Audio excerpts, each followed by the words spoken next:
had all the foreign brokers who had some sort of venture partners in India coming into that. And the days, 30 years, 35 years back when I joined, we were knowing only about the legendary JP Gouda, who was there and then started as a visionary, the JP Gouda brokers, and then of course some more brokers came. The need for intermediary like a broking community, based acceptance of risk and penetration of the insurance as a concept was well taken. And then when the regulatory authority came up a decade and over back, we did put a lot of emphasis on developing the broking community as a whole and then bring it as a disciplined community to foster the growth of the general insurance and life insurance industry. The broking community has really come up to the expectations and has been promising to grow much more professional in the coming years. And these are the first years of formation where there will be some hassles here and there, and then one gears up to the required standards of professionalism and contribution to the industry.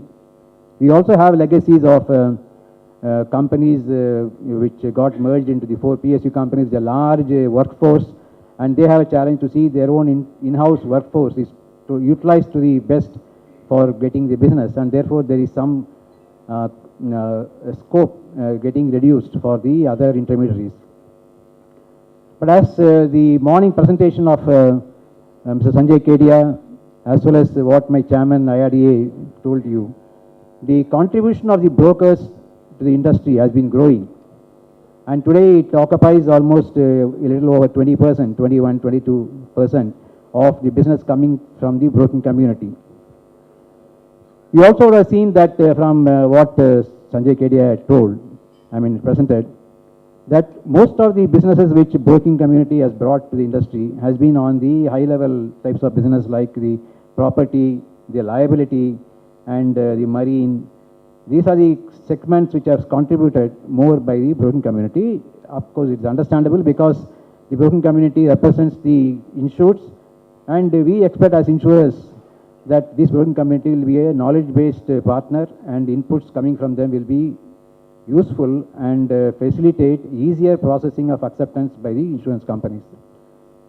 That is where the community is growing, and the industry has been appreciating the role of the broking community.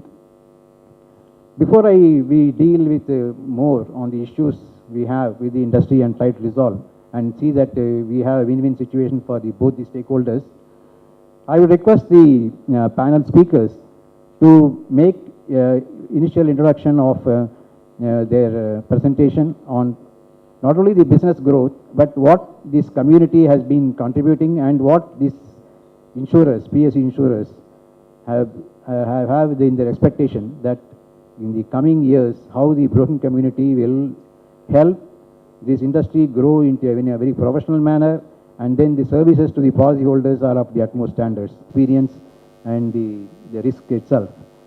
And the fourth one is on the claim servicing. He says under the claim servicing is collaborated and together bring down the cost.